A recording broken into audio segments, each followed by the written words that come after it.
Hola a todos, bienvenidos y bienvenidas a un nuevo episodio de Radio Satar, este podcast donde exploramos historias de migración y personas que nos cuentan sobre la migración. Hoy estoy muy contento de recibir acá en el estudio del ITD-UPM a Margarita Yakovenko. Margarita es periodista y escritora de El País y bueno, ha tenido experiencia en otros periódicos y medios digitales como el Periódico de Cataluña y La Opinión de Murcia. También estaba en la revista Playground antes, graduada en periodismo, lo cual me pondrá a prueba hoy como entrevistador, máster en periodismo político internacional y es la autora de la novela Desencajada y varios relatos.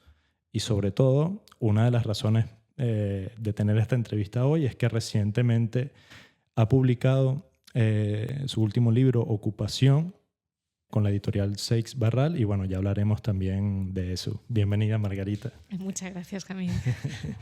Debo confesar que, bueno, ya te lo comenté antes, cuando empecé este proyecto anoté a varias personas en una lista como para decir, ok, el objetivo de este podcast es poder entrevistar a estas personas en algún momento. Y tú creo que fuiste la segunda o la tercera persona que anoté, pero decía, debo tener algunos episodios antes para poder atreverme a entrevistar a Margarita, sobre todo, bueno, respetando mucho tu profesión y bueno, por hacer de esta una buena entrevista. ¿Cómo estás? Muy bien. ¿Y tú qué tal? Con calor, Bien, como todos. bien, con calor. Hemos resuelto un desafío técnico hoy Sí. acá. También habíamos rodado la fecha de grabación del podcast, así que bueno, muy contento de que se haya dado.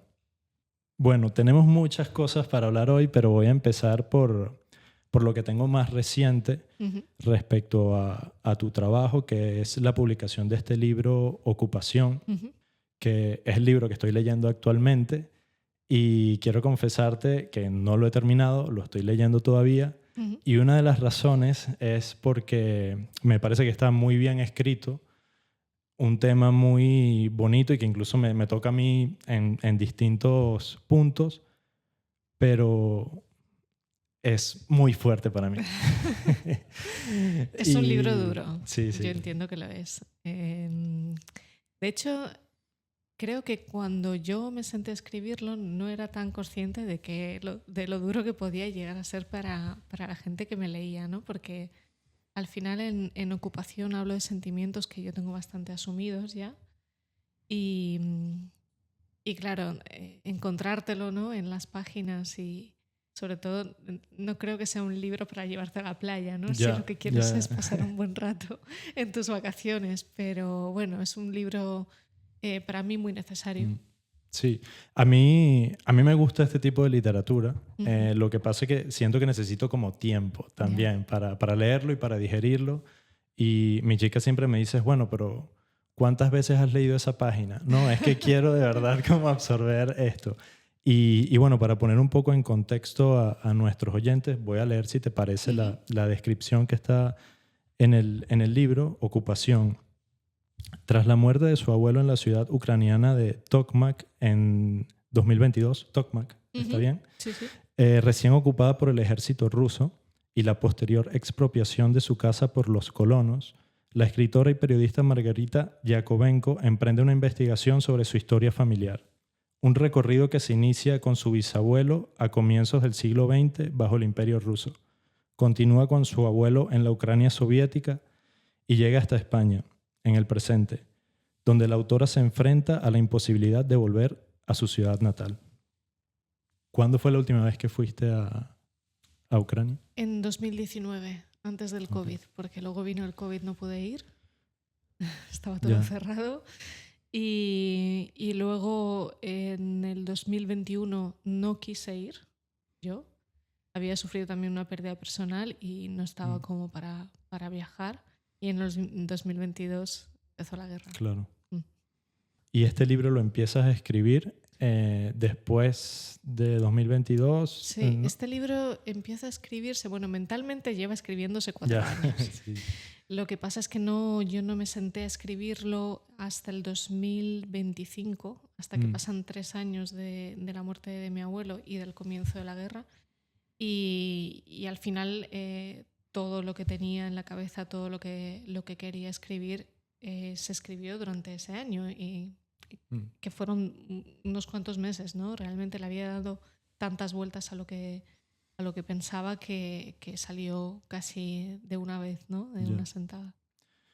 Me llama la atención lo que dices respecto a que no pudiste ir, o no quisiste ir, perdona, porque me toca, yo no quería hablar de esto, pero lo voy a comentar. Hubo un momento que yo no quise ir a Venezuela, que fue cuando mi padre falleció.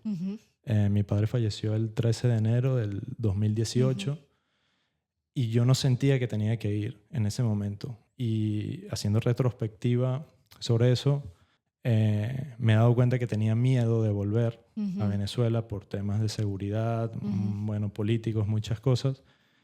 Yo en ese momento dije que iba a ir cuando mis hermanos ya no estuvieran ahí para acompañar a mi madre, y así lo hice, pero me perdí lo que es el funeral de mi padre, ¿no?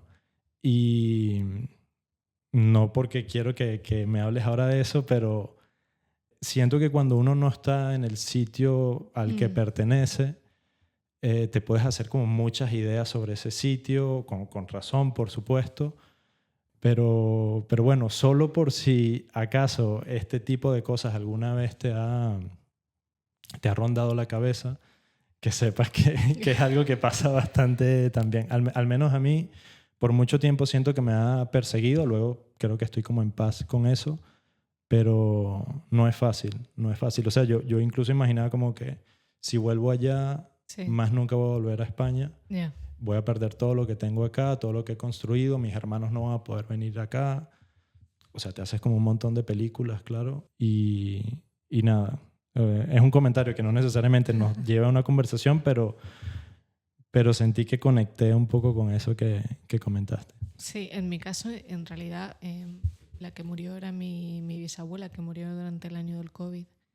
Y en su casa era donde nos reuníamos a pasar las vacaciones de verano cada año, desde que yo tengo memoria, ¿no? Desde que nací. Y cuando ella muere, yo ya tengo 27 años. Y claro, al año siguiente yo no soy capaz de ir a su casa sin que esté ella. Entonces se me hace tan duro que prefiero no ir. Y al final viaja mi madre con mi hermano, ¿no? Pero yo no me sumo al viaje. Y digo, el año que viene, cuando ya supere esta pérdida, podré ir. Pero resulta que el año que viene fue el 2022 y vinieron más pérdidas, ¿no? Y entonces se hizo más duro. Y es verdad que a día de hoy sí que me arrepiento de no haber ido en ese momento, porque a lo mejor ahora sería un poco más sobrellevable, ¿no? Porque al final yo llevo ya mucho tiempo sin pisar Ucrania y antes iba cada año, ¿no? Claro. Para mí es una pérdida muy grande. Sí, yo creo que en estos casos, sí, con el paso del tiempo a mí también me ha pasado como que, bueno, debí haber ido en ese momento, pero bueno, también siento que me escuché a mí mismo en ese momento que no podía, ¿no? Y bueno, gracias por compartirlo, en verdad. Tengo una pregunta, bueno, ya más relacionada también con tu trabajo en general, pero en especial me interesa respecto a este libro, todo lo que escribiste o lo que fuiste trabajando, ¿lo hiciste siempre en castellano? Que bueno, es tu lengua materna también, pero entiendo que también aprendiste ucraniano de pequeña.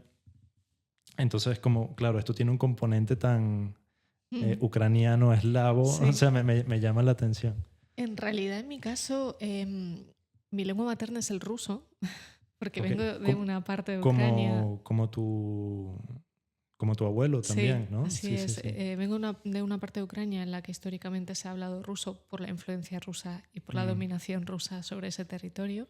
Entonces mi familia además siempre ha hablado ruso en casa. Y el ucraniano es la lengua que aprendí en el colegio, ¿no? Ni siquiera era mi lengua materna en ese sentido. Y luego el español lo aprendo cuando llego con 7 años a España. Entonces el castellano acaba siendo el idioma aprendido, pero al mismo tiempo mi idioma de trabajo. Es el idioma en el que escribo diariamente, pero también en el que he escrito todos, o sea, mis libros, mis relatos, todos están escritos en castellano. Y para mí es la lengua de creación realmente, ¿no? Es la que siento más manejable en ese sentido y con la que puedo plasmar quizá con más fidelidad, ¿no? lo que siento. Pero es verdad que en muchas ocasiones, y también escribiendo este libro, y bueno, escribiendo Desencajada sí que me pasó también, que yo sentía que estaba traduciendo partes de mí misma, que eran partes que habían ocurrido o que yo había vivido en otro idioma, ¿no? Y de pronto estaba poniéndolos por escrito y claro, no sonaban igual, ¿no? Y sentía que se me estaba perdiendo ahí unos matices que no podía trasladar a la persona que me estaba leyendo en castellano, ¿no?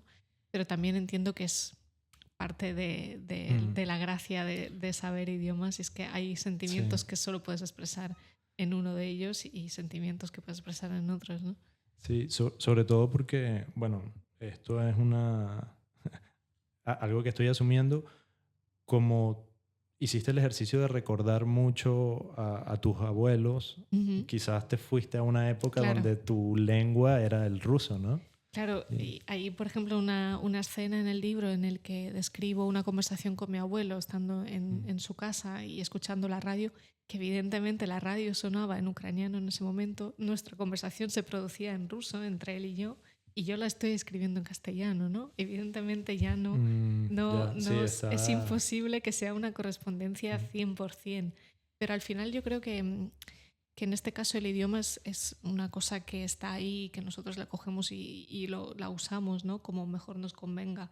Y no debería marcar tanto parte de nuestra identidad, sino lo que nosotros necesitamos, ¿no?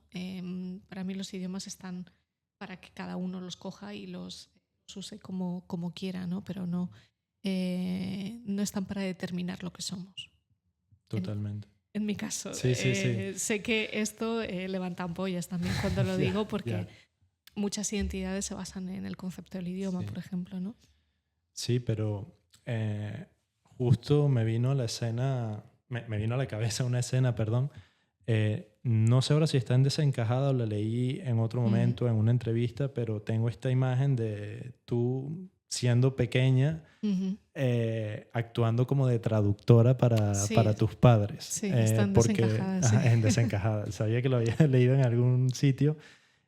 Porque claro, tú aprendes primero el castellano, porque bueno, estás yendo al colegio, también estás en una edad que los niños aprenden mucho mejor el idioma antes de los 10 años, y tú actúas como traductora para tus padres, ¿no? Sí, traductora de la vida. Una adulta pequeña. Sí, tal cual. Y eso también yo creo que es una experiencia muy común entre los niños migrantes también, porque son los primeros, son como el caballo de Troya, ¿no? El acceso realmente del país de acogida se produce a través de los niños, no se produce porque los padres de pronto están en los círculos, ¿no? En realidad son los niños los que llevan de la mano a sus padres de pronto, ¿no?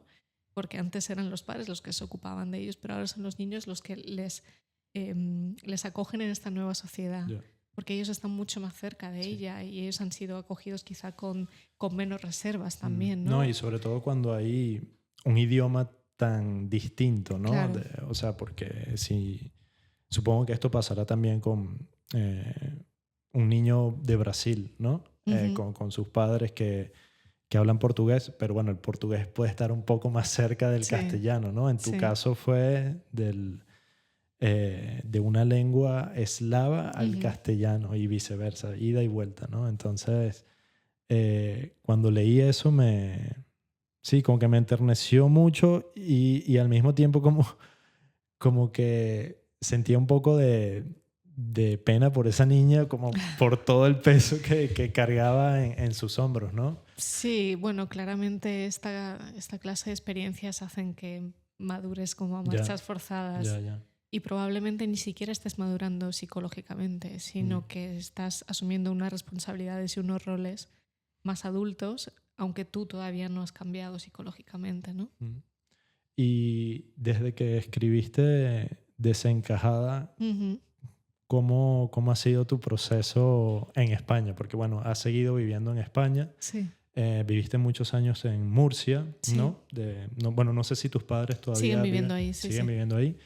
Y mi pregunta, quizás un poco básica, pero quisiera saber si te sientes un poco más encajada en España hoy en día. Pues curiosamente, después de escribir el libro, era un tema que yo sentía que había superado, Mm, que yo ya no necesitaba sentir si encajo o no encajo, sino que simplemente necesito ser, mm, porque si me centraba tanto en esa pregunta me estaba olvidando de ser.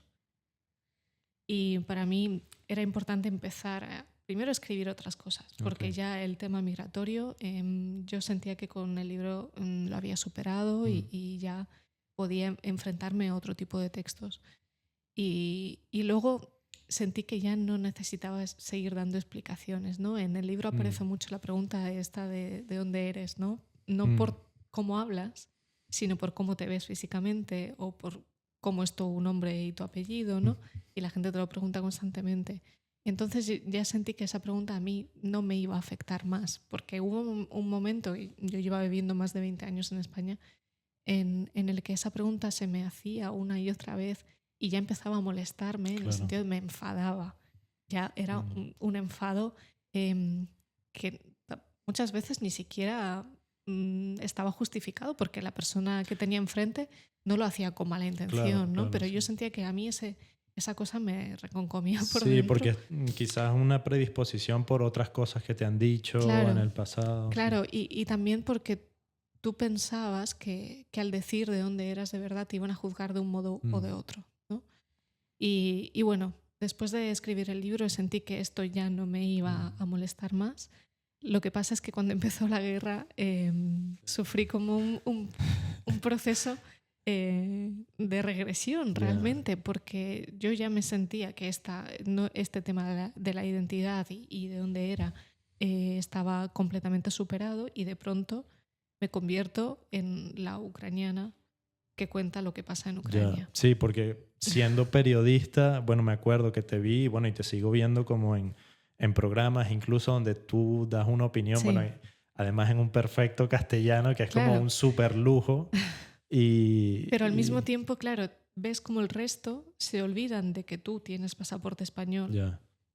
Eso de lo que yo tanto había De lo que hablado habías en como Desencajada, intentado eso huir por lo un que yo poco, había ya. luchado tanto, que era Wow. reconocedme como una española más, de pronto ya no tiene sentido, porque ya nadie me ve como una española. Pero bueno, y española, ucraniana, ¿no crees que hay gente que te ve así? Bueno, yo siento que te Lucho veo mucho así. por este término, Vale, ¿no? vale. Que ¿cómo es española de origen ucraniano? O española ucraniana me salió a Es mí, no sé si está bien. hispano-ucraniana, no Hispano-ucraniana. está mal tampoco, Muy bien, muy bien. porque al final es que son muchos años. He vivido muchos más años aquí que allí. Claro, claro, claro. Por cierto, no lo he dicho textualmente antes, pero lo siento mucho por la guerra. Es algo que lamento todos los días. No sé cómo llegamos ahí. Ya. O sea, seguramente me falta mucho contexto y mucha lectura, pero me parece increíble que esta guerra y otras como, bueno, en Palestina, Israel, se sigan desarrollando y que se conviertan en la normalidad Y además con del día a métodos día. que son de otros siglos, realmente. Ya. No hemos cambiado nada en ese sentido. Sí, sí, no. Toda... No, sé que no puedo hacer mucho, pero bueno, mi solidaridad con tu pueblo Gracias. y tu familia. ¿Tienes familia Sí, todavía sí, ahí? sí. Ok. Tengo familia en la zona ocupada, de hecho, Mm, que sigue viviendo allí y claro, de momento mantenemos el contacto porque siempre está el miedo de que Rusia, al haber ocupado esa zona, al final imponga también como ya ha hecho, sus leyes y sus normas y un día simplemente bloquee las aplicaciones occidentales claro, porque decida que no son necesarias, ¿no? sí. En Tokmak y en Mariupol puede ser que Sí, tienes en familia, ¿no? Mariupol Mariupol, concretamente, sí. vale, vale.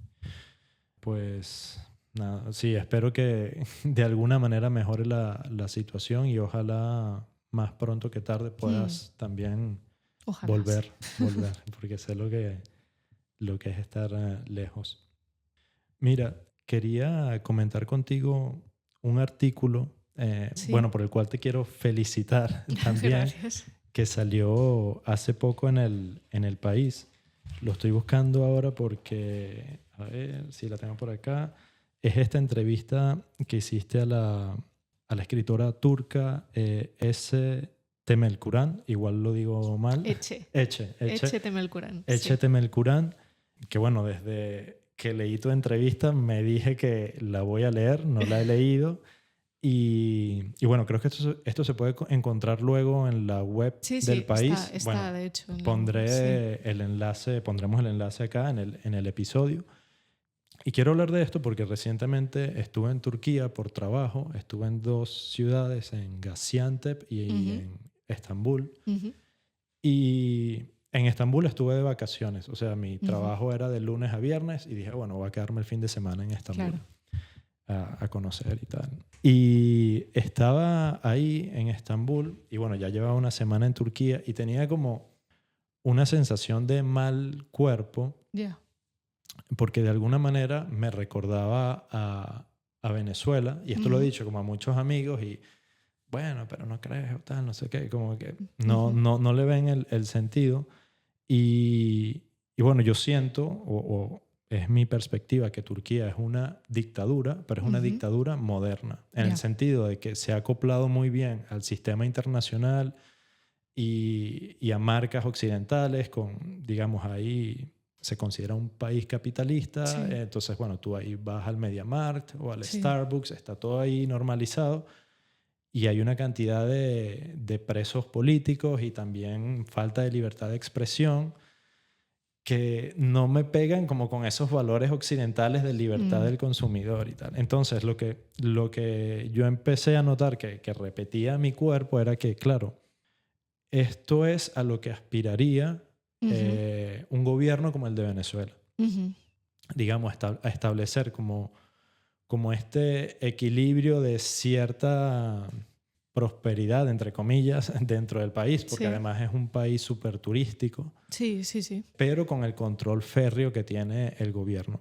Y Ece Temelkuran habla en sus libros, que bueno, que está súper bien descrito en la entrevista, gracias a las preguntas que tú le has hecho, habla del cambio de ciudadano a consumidor. Sí, es muy interesante eso. Y claro, cuando leí eso dije, claro, esto fue lo que yo vi, la pérdida total de capacidad crítica ante una cuestión, la pérdida de pensamiento crítico, y es reemplazado por una posibilidad de consumir. Sí.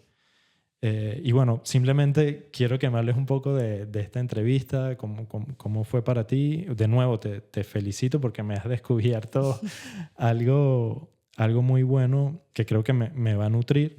Pero bueno, no sé si quieres comentar algo de en realidad esto. Esta entrevista surge porque Ece justo ha publicado en España, en Anagrama, un libro que se llama Nación de Extraños, Nación de los Extraños, y en el libro habla de los 10 años que ha pasado viviendo fuera de Turquía, porque hay un momento en el que ella recibe amenazas.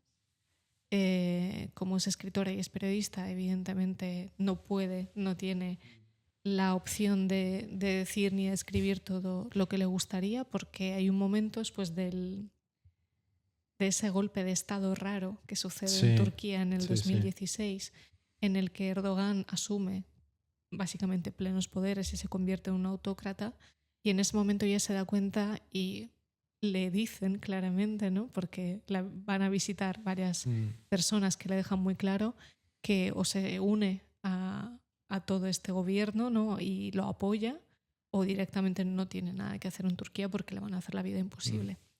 Entonces ella decide marcharse y primero va a Zagreb, y después de Zagreb acaba viviendo en Hamburgo, después de Hamburgo en Berlín, y sigue todavía. Sí, que lo dice de hecho, que ella está como en constante movimiento. Constante movimiento, porque también empieza a tener problemas con los visados, empieza a tener problemas con el permiso de residencia, que es como una cosa que todos los migrantes podemos entender.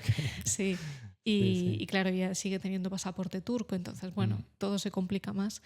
Y claro, este libro de La Nación de los Extraños me llegó mucho porque describe desde un punto de vista también lo que supone que tú seas en tu país alguien, que seas una periodista de referencia, que seas una escritora muy vendida y muy, muy leída, y pasar al día siguiente a estar haciendo cola en inmigración en cualquier otro país europeo. Y el anonimato en ese absoluto país. anonimato. Claro. Y claro, ella cuenta también cómo vive esas dos realidades, ¿no? Cómo va a los congresos, a los festivales literarios, y de pronto todo el mundo la recibe y la acoge como una más, y luego como en su día a día claramente ella forma parte de toda esa masa de personas que no tienen derechos, no tienen opciones de vida mejores, ¿no? De las que podrían tener una persona nacional, y vive con esas dos realidades que empieza incluso a disociar su propia identidad, ¿no? ¿Qué soy? ¿Soy la escritora famosa o soy la persona que hace cola en inmigración, ¿no? Y me gustó porque era muy sincera cuando contaba esto. Pero claro, ella lleva ya muchos años documentando precisamente lo que tú comentabas del autoritarismo de Turquía, y a mí cuando hablaba con ella me recordó mucho al autoritarismo de Rusia, porque realmente Turquía no inventa este nuevo concepto en el que los ciudadanos viven bajo un control férreo del Estado y lo único que se les permite es el consumo, porque Rusia lleva más de 20 años viviendo en ese sistema también. Y realmente es Putin el que hace que este sistema empiece a funcionar, y Erdogan luego empieza a copiarlo, y otros tantos países. Sí, no, y sobre todo mi paranoia era porque, bueno, en ese momento, fue el año pasado, los aliados más cercanos de Venezuela, ahora ha cambiado un poco todo, pero eran Turquía, Rusia e Irán. Yeah. Entonces, claro, y digo como que, bueno, de algún lado, además de Cuba, de algún lado están siguiendo como los pasos, ¿no?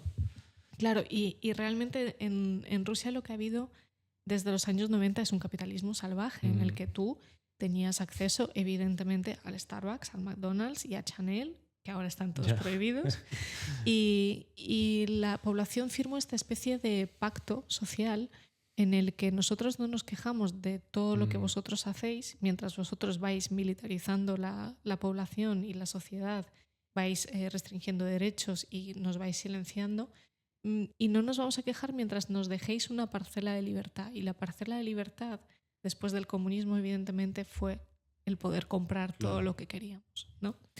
Y claro, ya hemos visto en qué deriva, porque Rusia es el ejemplo perfecto, en qué puede derivar un sistema así.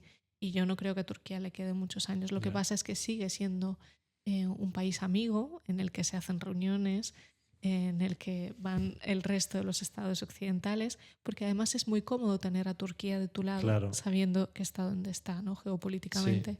Sí. Y geográficamente también, porque juega un papel fundamental con el tema de las migraciones, como digamos, muchas de las personas que intentan llegar a Europa desde África o Asia terminan en Turquía, porque, bueno, hay acuerdos con la Unión Europea, ¿no? Para albergar a estos migrantes, y bueno, sí, recientemente se celebró ahí creo que fue de la OTAN.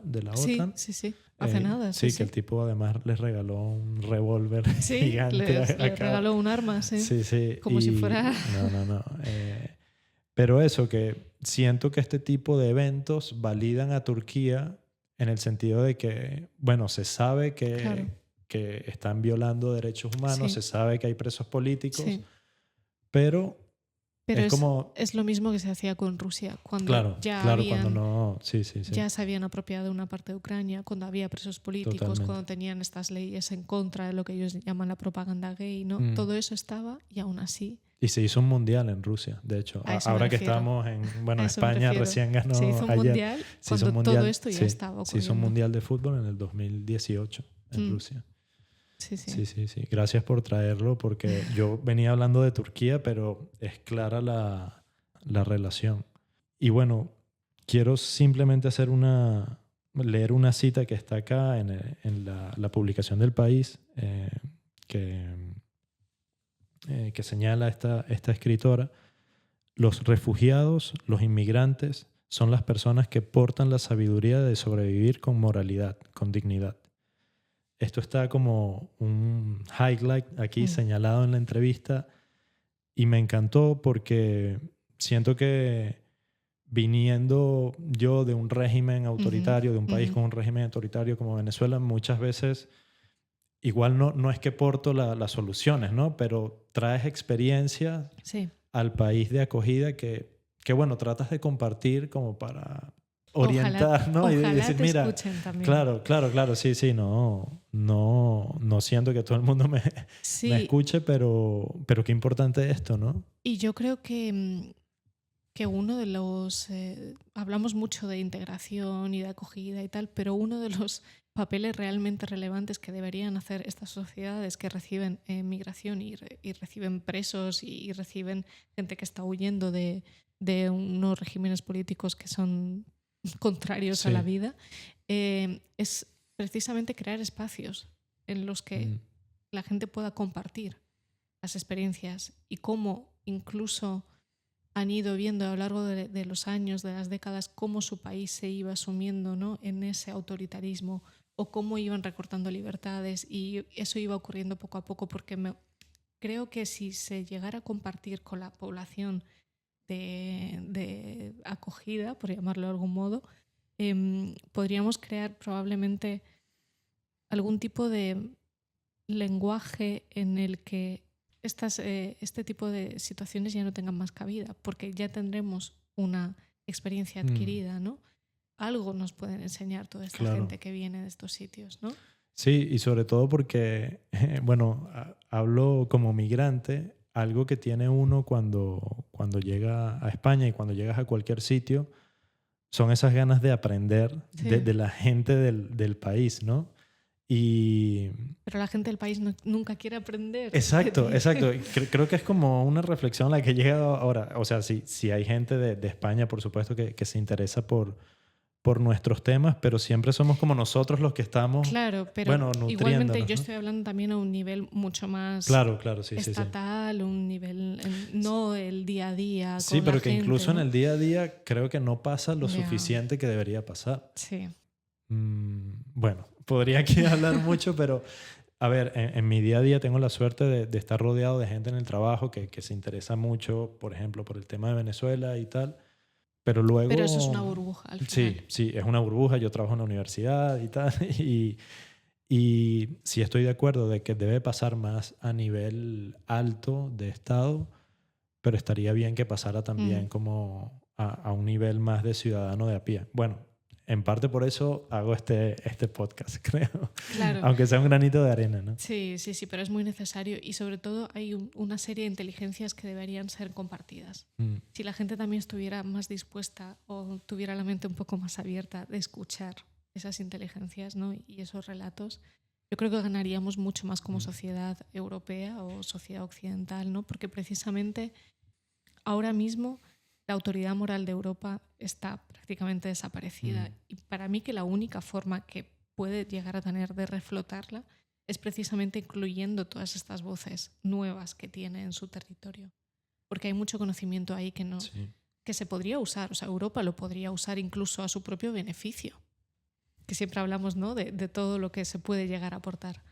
Pero bueno, Sí, no. ojalá Y bueno, suceda. ya hemos hablado en otros episodios acá de incluso el beneficio económico que representa para Europa tener migrantes Que eso con... está ya de sobra demostrado, Sí, ¿no? exacto. Pero a mí me gusta ir un poco más allá. Hay un beneficio moral también.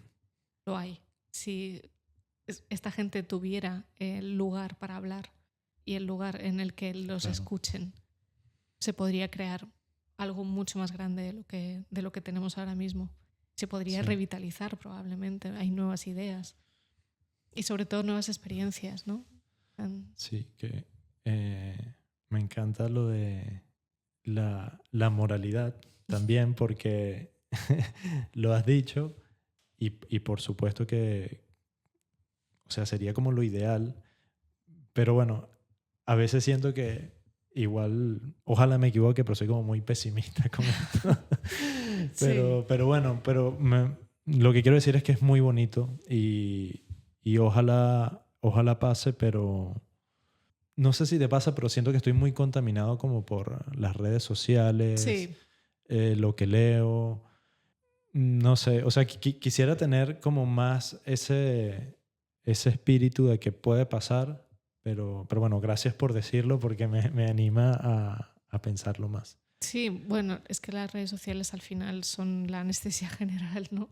A la que además nos vemos todos Sí. arrastrados. ¿Sabes qué me pasó algo? No sabía si te lo iba a comentar, pero hubo una vez, no sé cuál fue el tema ya, bueno, porque, bueno, yo te seguía en X, en Twitter, Ujú. y hubo una vez que había una discusión, no sé si era de tema de política de España Ujú. o relacionado con la guerra de Ucrania, y a ti te respondió una persona que yo conocía, Ujú. conocido de Venezuela, Ujú. y el mensaje estaba cargado de tanto odio que para mí fue como un shock ver eso porque conozco a la persona Claro, y no es una mala persona, ya. de verdad.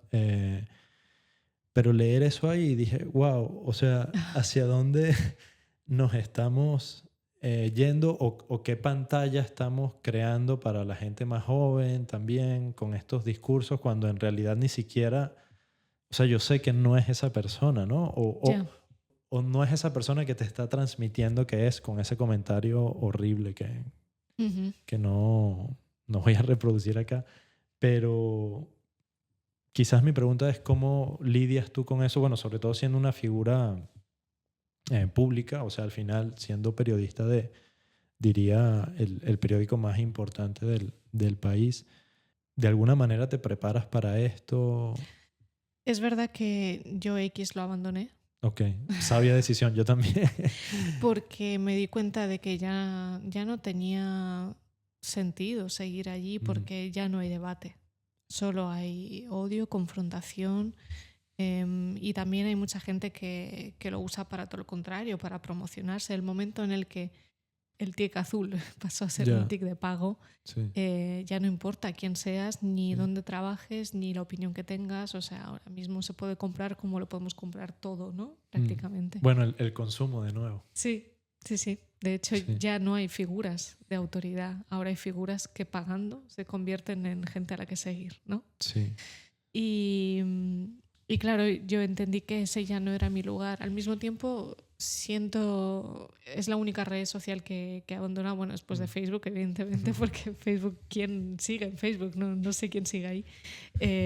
Pero, pero realmente hay a veces que echo de menos un lugar ya. en el que poder expresar mis ideas. Sí, a mí me pasa que, o sea, no escribo ya ahí, pero lo mantengo porque en Venezuela, con todo el cerco Sí, mediático que hay cuentas con las que yo realmente me entero de lo que ha pasado. claro. Pero claro, son personas que sigo desde hace mucho tiempo, personas que incluso conozco en Y que te en la fías. vida real y puedo buscar, mira, esto pasó en mi ciudad. Ok, acá está el vídeo. Ujú. Que no está en ninguna otra plataforma porque, bueno, allá no hay Ya.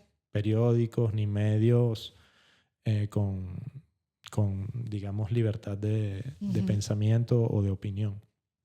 Solo por eso lo mantengo, pero aún así se ha visto cómo ha decaído también esa información. Y bueno, nada, te preguntaba sobre todo porque sí, supongo que con Instagram uno se expone ya un poco menos porque es más personal, o sea, no estás poniendo tu opinión ahí.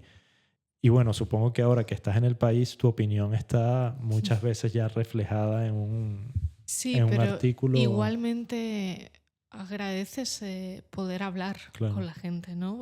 Tú desde un periódico no puedes Mm, hablar simplemente sentencias, ¿no? Escribes lo que piensas, pero no más allá de los comentarios que puedes llegar a ya, recibir, no se establece un diálogo. Y bueno, me parece muy ejemplar de cómo teníamos una plataforma de diálogo y cómo nos la hemos cargado, ya. ¿no? O Que hemos dejado que se la carguen otros. sí, sí, que la compró un multimillonario e hizo lo que quiso con ella. De verdad que hubo un momento de mi post-adolescencia, quizás como de mis 20, que yo estaba maravillado con lo que era Twitter. Ya.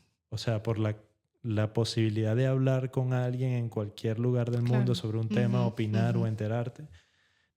Quizás 2014, 2018, o sea, fueron unos años que yo, o sea, de verdad como que funcionaba, ¿sabes? Sí, sí, sí. O sea, y fue bonito ese momento. Es que lo recuerdo, sí. A pesar de todo lo que pasaba en Venezuela y en el mundo, lo sentí como genuinamente bonito. Claro. O sea, esa moral Sí, de la que... existía. Sí. Entonces, bueno, existe, pero bueno, quizás tenemos que seguir buscándolo y tener más Pero paciencia. es que estas plataformas no dejan de ser un reflejo de la sociedad.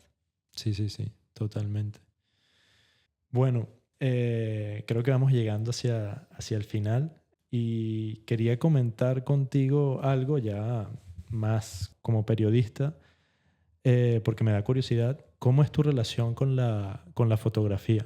Porque sé que te gusta hacer fotos así como en tu tiempo libre, pero claro, yo te comparto algo que estaba como en mi imaginario cuando era pequeño, y es que yo pensaba que todo periodista también es fotógrafo.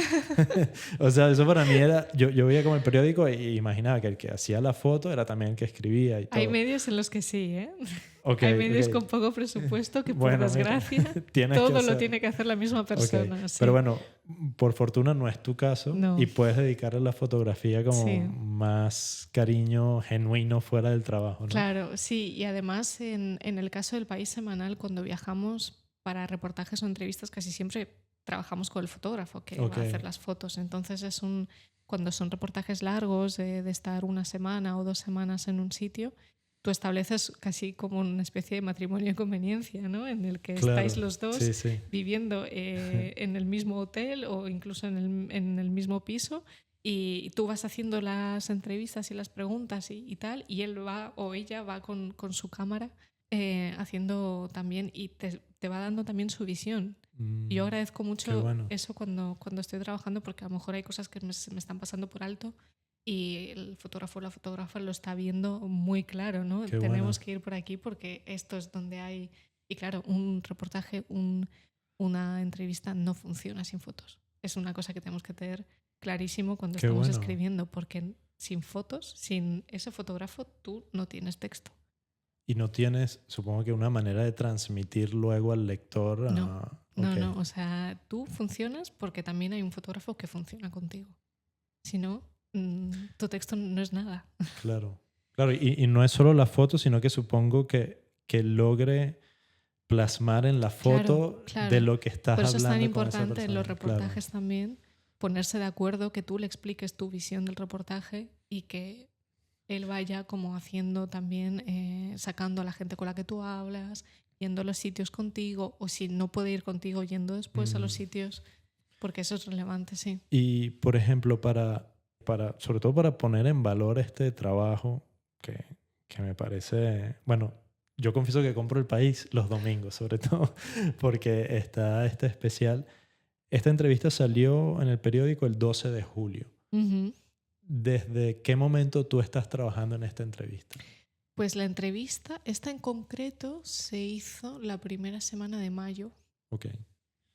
Yo me leí el libro, creo que fue una novedad de marzo o de abril, o sea que me lo leí por esas fechas.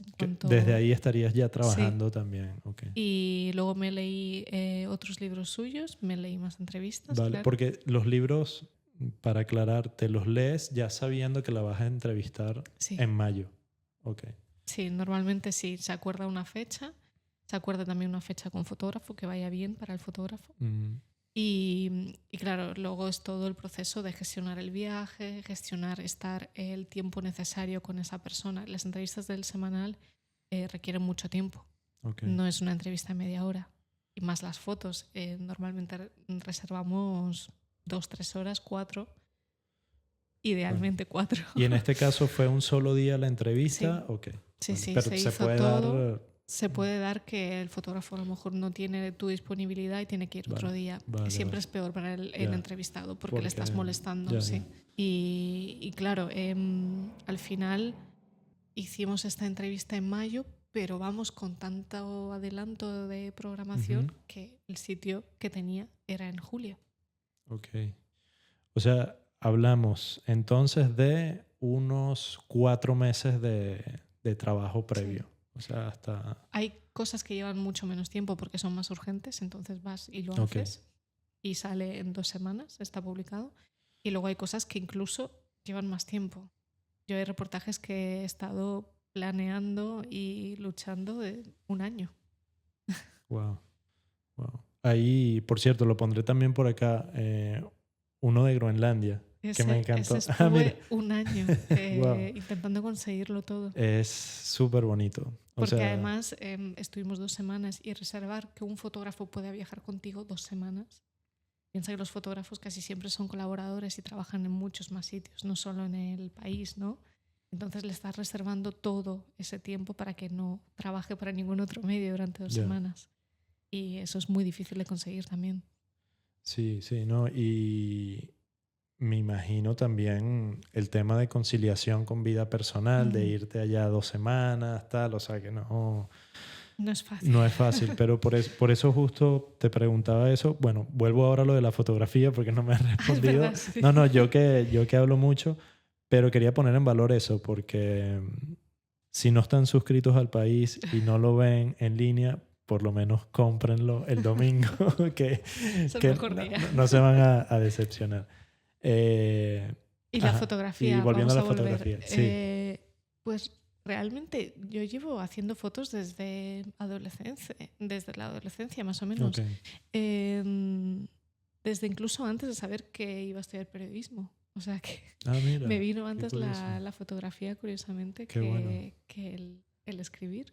Qué bueno. Y no sé por qué, realmente. En mi casa no hay ningún fotógrafo. Mis padres han tenido cámara, pero solo para hacernos fotos caseras, ni siquiera como con un afán paisajístico o más sensible, no, cero. Y no sé, un día quise una cámara, yo creo que tendría 15 años o algo así, y tenía la típica cámara digital, una Canon de las primeras que salieron. Que ahora son vintage y bueno, son súper buscadas. Sí, y están carísimas. Y la calidad de fotos, la verdad es que es bastante... Pero es como lo que mola, ¿no? También. Ahora. Sí, tal cual.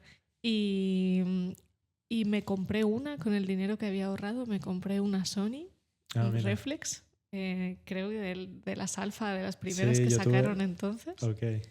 Y después dije, esto del carrete me interesa también, quiero explorarlo, ¿no? Y mi padre me consiguió una cámara que la sigo teniendo, lo que pasa es que no la uso, primero porque es pesadísima, pues está hecha de puro metal. Me consiguió una Zenith. Sé cuáles son porque sí, he podido tener una hace poco en mis manos. Una Zenith con fotómetro manual. Sí, toda manual, o sea, nada que ver con la Reflex de Sony. Porque un amigo suyo que vino con él a España la seguía teniendo, vino con ella. Wow. Y mi padre habló con él y él dijo, si es para tu hija te la regalo. Qué bueno. Y se la regaló y entonces me puse a experimentar con esa cámara. Aprendí a usar esa cámara. Qué bien. Primero es complicada. ¿Tus primeras fotos como analógicas son con esa cámara? Sí, es que recuerdo que hace como 2 años yo subí una en Instagram y me dijiste, ¿qué cámara usas? Sí. Y tú ya estabas subiendo, pero... No, pero esas es que llevo sin usar esa cámara 20 claro, años. Esto como hace... Vale. Claro. O sea que tú hace 20 años estabas haciendo esto, la foto digital, luego analógica. Vale. Y luego abandoné un poco la analógica cuando ya me mudé a Barcelona a estudiar. Tenía una Lomo, una lomográfica. Sí, sé cuáles son, sí. Una Smiena también soviética, que es menos pesada. Pero ya dejé de sacar fotos porque era muy incómodo. Sobre todo llevar las cámaras estas es que pesan mucho. A los conciertos no te las vas a llevar y las abandoné un poco. Y luego he vuelto a recuperar ahora recientemente, pero claro, soy muy vaga para volver a las cámaras reflex. Primero, porque siguen siendo pesadas. Las de carrete pesan mucho. Y después porque lo que me apetece es hacer la foto rápido y lo que busco es una de estas de apuntar y disparar de buena calidad. Esa es mi búsqueda. Ahí estoy yo también como más cómodo. Sí, mucho más cómodo y la verdad lo que quieres es capturar los momentos con la gente a la que quieres. Entonces, lo más básico te sirve. Bueno, pero fuiste quizás como de lo más complejo a lo más básico y eso... eso es lo que más te gusta. Yo alguna vez creo que la definí también así como la fotografía para mí, como fotografiar, lo más bonito para mí es fotografiar a gente que quiero. Ujú. O sea, eso es como lo que tiene más valor para mí. Completamente. Sí, sí. Y luego, no sé tú, pero yo sí que pido las fotos en papel. O sea, no quiero la copia solo digital, Ok. porque una de las partes más importantes para mí de seguir usando un carrete es tener un álbum Qué de bueno. fotos. Que bueno, yo confieso que lo hice por mucho tiempo hasta que por una cuestión de espacio Ya. no lo he podido hacer más. Pero justo vengo de visitar a mi hermano Ujú. en Alemania y él fue él quien me regaló mi primera cámara Ujú. point and shoot, así analógica. Y él me pregunta, casi como de manera ingenua, pero tú, ¿cómo las digitalizas? O sea, porque él en 8 años que Sí, lleva tirando fotos y sí. tiene él 36 años, no ha digitalizado ni una y todas las ha impreso. Vale, pero no le han dado la copia digital No, tampoco. le han dado el negativo Fíjate. y la foto. O Ya, sea, que es ya. como lo Ya. verdadero de Sí, antes. sí. Y bueno, así lo tiene. Ya, Me sentí un poco mal porque yo últimamente no imprimo nada. claro. Entonces no le puedo dar alguna foto que le he hecho y tal, pero me lo he propuesto para hacerlo próximamente. Sí. Sí, creo que vale la pena. Sí, yo creo que sí.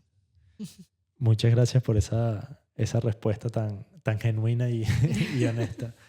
Y bueno, creo que vamos llegando al final. No quiero dejar de recordar los libros de Margarita. Bueno, ahora te daré para que me lo firmes si puedes, si tienes tiempo. Desencajada está editado por la editorial Caballo de Troya. Ujú. Creo que todavía sí, o sea, si no lo tienen en la librería a la que van, se puede Se puede encargar. pedir, sí, está Y todavía en stock. sí. Alguna vez lo vi hace no mucho por ahí. Y Ocupación, que es su publicación más reciente y de la que ya hablamos al principio, está publicado por Seix Barral, acá en España. No sé si se consigue en otros países ahora con esta editorial. Tengo entendido que en Uruguay y en Mira, Chile también ok, están. Y luego en América Latina creo que no hay ningún otro país de momento. Es vale. verdad que en ebook sí que se puede conseguir Mira, súper en español, en cualquier importante. idioma. Muy bien. Y luego las ediciones extranjeras saldrán el año que viene en otros idiomas. O sea, todavía no están. Muy bien. Bueno, estaremos atentos por acá para republicar y compartir. Gracias por venir, Margarita. Gracias a ti por invitarme. Y para nosotros, la comunidad del podcast, un honor. Y bueno, esta es tu casa cuando quieras. Muchas gracias. Gracias. A ti.